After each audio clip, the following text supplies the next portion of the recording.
오늘은 우리 삶의 가장 소중한 희망이자 동시에 가장 예측 불가능한 변수, 바로 취업에 대한 이야기를 나누어 볼까 합니다. 수십 년간 헌신적으로 가정을 돌보고 자녀들을 키워냈던 많은 어머님들은 자녀들이 모두 독립하고 남편마저 은퇴하는 시기가 되면 예상치 못한 경제적 압박과 함께 나는 누구인가라는 질문을 마주하게 됩니다. 더 이상 누구의 엄마, 누구의 아내가 아닌 오롯이 나 자신으로 살아가야 하는 시간에 대한 기대감과 동시에 밀려오는 불안감과 막연함은 결코 쉽지 않은 감정일 것입니다. 오늘 들려드릴 이야기는 바로 그런 고민 속에서 용기를 내어 새로운 도전에 나섰던 한 여인의 사연입니다. 그녀의 취업 성공과 함께 마침내 드리운 어두운 그림자와 그 뒤에 숨겨진 충격적인 진실, 그리고 그로 인해 맞이하는 비극적인 운명에 대한 것입니다. 이 이야기가 부디 여러분의 마음의 깊은 경각심과 함께 그 어떤 고난 속에서도 우리가 마주해야 할 진실의 무게와 삶의 아이러니를 다시 되새기는 지혜와 뼈아픈 깨달음을 드릴 수 있기를 바랍니다. 이야기의 주인공은 올해 60대 초반의 순애 씨입니다. 순애 씨는 평생을 한 남자의 아내이자 두 아이, 딸 지연이와 아들 민준이를 키워낸 분입니다. 남편은 작은 중소기업에 다녔고 순애 씨는 두 아이를 낳은 후 전업주부의 길을 선택하여 오로지 가정을 위해 헌신했습니다. 그녀는 가족이 내 인생의 전부라고 생각하며 살아왔습니다. 지연이는 착하고 밝게 자라 부모님의 든든한 버팀목이 되었습니다. 민준이는 어릴 적부터 총명함으로 순애 씨의 기대를 한 몸에 받았습니다. 순애 씨는 민준이를 위해 온 마음을 쏟았습니다. 아들이 성공하는 것이 곧 자신의 성공이라고 믿었고 아들이 행복하게 사는 것이 그녀의 유일한 꿈이었습니다. 그녀의 가정은 겉으로는 평화로워 보였습니다. 몇 년 전 남편이 정년퇴직을 했습니다. 연금 수입은 예상보다 적었고 물가는 가파르게 올랐습니다. 자녀들이 모두 독립했지만 늘어나는 병원비와 생활비는 그녀의 어깨를 짓눌렀습니다. 순애 씨는 자녀들에게 부담 주기 싫다는 일념으로 취업을 결심했습니다. 젊은 시절 꿈꿔왔던 편안한 노후 대신 다시 현실의 벽에 부딪혀야 하는 막막함이 그녀를 찾아왔습니다. 하지만 취업의 문은 높았습니다. 그녀는 용기를 내어 여러 곳에 이력서를 제출했습니다. 과거의 경험이라고는 오직 가정주부 역할뿐이었고 컴퓨터 활용 능력은 물론 기본적인 사무 업무 처리조차 서툴렀습니다. 면접을 보러 갈 때마다 나이, 경력 단절이라는 냉담한 평가만 돌아왔습니다. 이 나이에 내가 뭘 할 수 있을까? 자존감이 바닥을 쳤습니다. 남편은 그녀의 그런 모습을 보며 집에 있어도 된다. 당신까지 힘들게 일할 필요 없다. 고 말했지만 순애 씨는 남은 삶을 오롯이 자신의 힘으로 당당하게 살아가고 싶었습니다. 그러던 어느 날 순애 씨는 뜻밖의 제안을 받았습니다. 평소 지인의 소개로 간간히 나갔던 봉사활동 단체를 통해 조용한 고급 자택관리인 겸 개인 비서 자리를 소개받은 것입니다. 고용주는 신비로운 분위기의 젊은 여성 최수아 씨였습니다. 최수아 씨는 언뜻 보아도 명문가의 자제로 보이는 기품 있는 여성이었고 그녀의 저택은 시내 외곽의 한적한 곳에 위치한 고풍스러운 대저택이었습니다. 순애 씨는 뭔가 꺼림칙한 기분이 들었지만 그녀의 간절함을 알아봐주며 면접에 합격시켜준 수아 씨에게 고마움을 느꼈습니다. 나이든 자신에게도 이런 기회가 오는구나. 그렇게 그녀는 수아 씨의 저택에서 새로운 삶을 시작했습니다. 하는 일은 단순했습니다. 저택을 깨끗하게 관리하고 수아 씨의 일정을 조율하며 가끔 손님 접대를 돕는 것이 주된 업무였습니다. 급여는 상상 이상으로 높았고 주거 환경도 매우 쾌적했습니다. 순애 씨는 꿈같은 나날을 보냈습니다. 지인의 말대로 단순한 관리인 이상의 대우를 받고 있었습니다. 하지만 시간이 흐를수록 그녀의 마음속에는 설명할 수 없는 불안감이 싹트기 시작했습니다. 수아 씨는 친절했지만 어딘가 서늘했고 저택에는 늘 방문객이 없었습니다. 수아 씨는 주로 외부 활동을 했고 집안에는 오래된 서류들로 가득 찬 서재가 있었습니다. 수아 씨는 순애 씨에게 서재의 특정 서류들을 정리하고 분류하는 일을 시키곤 했습니다. 서류들을 정리하며 순애 씨의 눈에 들어온 것은 오래된 재판 기록과 교통사고 기록들이었습니다. 특히 15년 전 세간을 떠들썩하게 했던 도심 한복판 뺑소니 사망 사고에 대한 기록이 그녀의 눈길을 사로잡았습니다. 기록 속에는 순애 씨의 아들 민준이의 이름이 있었습니다. 민준이? 우리 민준이가 여기에 왜? 당시 민준이는 새벽에 귀가하던 중 뺑소니 사고를 당해 친구를 잃고 자신 또한 중상을 입었던 비극적인 사건의 생존자였습니다. 언론에서는 운전자가 음주 상태였음에도 불구하고 사건 현장을 유유히 이탈한 뺑소니범을 두고 악마의 운전이라며 강력히 비난했습니다. 하지만 뺑소니범은 결국 잡히지 않았고 사건은 미궁에 빠졌습니다. 당시 민준이는 사고로 인한 외상 후 스트레스와 죄책감에 시달렸습니다. 순애 씨 가족은 사고의 모든 책임이 뺑소니범에게 있다며 민준이를 감쌌고 잃은 친구에 대한 슬픔과 함께 민준이를 정신적으로 위로하는 데 모든 것을 쏟았습니다. 수아 씨 저택의 서류 속에는 바로 그 뺑소니 사고 기록들이 상세하게 남아 있었던 것입니다. 피해자의 이름, 사고 현장 사진, 당시 보도 기사 등 순애 씨의 마음속에서는 강한 의문이 증폭되었습니다. 왜 이 사건 기록들을 가지고 있지? 순애 씨는 점차 자신의 일이 단순한 사무직이 아님을 감지하고 몰래 조사를 시작했습니다. 고용주인 수아 씨가 없는 틈을 타 서재의 다른 서류들을 훑어보았습니다.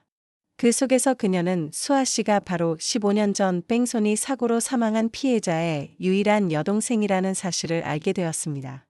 수아 씨는 오빠의 죽음으로 인해 깊은 상실감에 빠졌고 이후 부모님마저 병으로 세상을 떠나자 가족을 잃은 슬픔과 함께 뺑소니범을 잡기 위한 복수를 계획해왔던 것입니다. 그녀는 자신의 모든 재산을 털어 사설 탐정을 고용하고 지난 15년간 뺑소니범의 흔적을 쫓았습니다. 그리고 최근 마침내 충격적인 단서 하나를 손에 넣었던 것입니다. 수아 씨의 서재에서 발견된 오래된 일기장 속에는 그녀가 15년 전 오빠를 잃은 후 써놓은 범인은 그 친구였다는 내용이 반복되어 있었습니다. 그리고 그 옆에는 찢긴 듯한 사진 조각이 놓여 있었습니다. 사진 속에는 앳된 얼굴의 민준이와 그의 옆에 서 있던 자신의 친오빠가 함께 찍혀 있었습니다.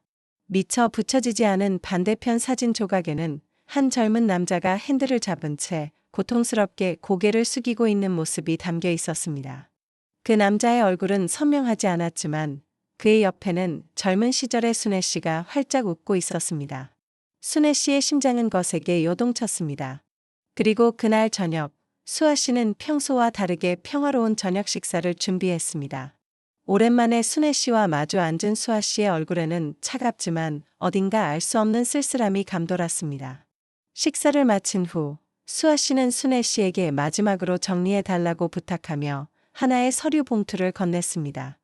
봉투 속에는 15년 전 뺑소니 사고의 모든 진실이 담겨 있었습니다. 그리고 그 진실은 순애 씨의 인생을 송두리째 뒤흔들었습니다. 15년 전 도심 한복판 뺑소니 사망 사고의 진짜 가해자는 바로 순애 씨의 아들 민준이었던 것입니다. 민준이는 당시 친구들과 함께 술을 마신 후 무면허 상태로 차량을 몰고 귀가하던 중 수아 씨의 오빠를 치고 도주했습니다. 당시 민준이의 아버지는 사고 현장을 은폐하고 모든 증거를 조작했습니다. 순애 씨는 아들의 죄를 숨기기 위해 피해자 가족에게 막대한 합의금을 건넸습니다. 경찰 조사 과정에서 뺑소니 차량의 흔적은 교묘하게 지워졌고 민준이는 친구를 잃은 피해자로 둔갑되어 법적인 책임을 면했던 것입니다. 순애 씨 부부는 아들의 앞날을 위해 그 모든 추악한 진실을 묻고 아들을 보호하기 위해 뼈아픈 죄책감과 싸워왔던 것입니다. 그들이 감춘 진실 속에서 뺑소니 피해자의 여동생인 수아 씨는 평생 가족을 잃은 슬픔 속에서 고통받으며 홀로 복수를 계획했던 것입니다. 순애 씨의 고용은 바로 이 복수를 실행하기 위한 미끼이자 함정이었음이 명백해졌습니다. 수아 씨는 순애 씨를 자신의 저택에 고용하여 그녀가 자신의 손으로 아들의 죄에 대한 모든 증거를 정리하도록 만들었던 것입니다. 마지막 봉투 속에는 15년 전 사건의 결정적인 증거들과 함께 아들 민준이의 법적 책임을 묻고 그녀와 가족의 파멸을 알리는 고발장이 들어 있었습니다. 충격은 말로 형언할 수 없었습니다. 사랑하는 아들이 저지른 끔찍한 죄, 그리고 그것을 15년간 숨겨온 자신의 비겁함, 그리고 가장 어리석게도 그 죄를 밝힐 결정적인 단서들을 자신의 손으로 모두 정리하여 피해자의 여동생에게 건네는 아이러니. 순애 씨의 심장은 갈갈이 찢어지는 고통에 몸부림쳤습니다. 수아 씨는 차갑게 말했습니다. 김 여사님, 저는 15년 동안 이 날만을 기다렸습니다. 제 오빠는 그날 당신 아들이 몰던 차에 치여 죽었고, 당신의 가족은 그 모든 진실을 돈으로 덮었습니다. 이제 모든 대가를 치를 때입니다. 수아 씨는 자신을 믿고 의지했던 순애 씨를 향해 마지막 비수를 꽂았습니다. 그녀의 따뜻한 미소는 차가운 복수심의 가면이었고, 그녀가 제공했던 고수익의 취업 기회는 그녀와 가족을 파멸로 이끌 치밀한 함정이었던 것입니다. 순애 씨는 그 어떤 말도 할 수 없었습니다. 믿고 싶지 않은 현실 앞에서 모든 것이 무너져 내렸습니다. 아들 민준이는 15년 만에 자신의 죄가 만천하에 드러나 법의 심판을 받게 될 것이고, 그녀의 가족은 세상의 손가락질과 비난 속에서 살아가야 할 것입니다. 남편과 함께 숨겨왔던 죄는 결국 그들을 파멸로 이끌었습니다. 모든 것을 잃었습니다. 명예, 돈, 그리고 가장 소중했던 가족이라는 울타리까지. 그녀의 노년은 이제 평화로운 행복이 아니라 차가운 감옥과 고통스러운 죄책감만이 가득한 지옥이 되었습니다. 잃어버린 자신의 인생, 그리고 가장 비참하게도 자신의 손으로 직접 파멸의 단초를 제공한 뼈아픈 진실 앞에서 순애 씨는 절규할 수밖에 없었습니다. 그녀의 삶은 영원히 치유될 수 없는 비극적인 상처로 얼룩지고 말았습니다. 순애 씨의 이야기는 우리에게 깊은 울림을 던져줍니다. 취업이라는 소박한 희망이 때로는 예측 불가능한 비극의 문을 열 수도 있음을 보여줍니다. 이 이야기는 15년 전의 끔찍한 교통사고 뺑소니라는 사건의 진실을 한 어머니가 믿었던 아들의 범죄와 그 죄를 덮기 위해 저지른 가족의 비겁함이 낳은 비극적인 결말입니다. 사랑하는 아들의 죄를 감추기 위해 돈으로 진실을 덮으려 했던 한 가족의 선택은 결국 더 큰 비극을 초래했습니다. 이 이야기는 관계의 복잡성과 인간의 깊이를 다시 한번 생각하게 합니다.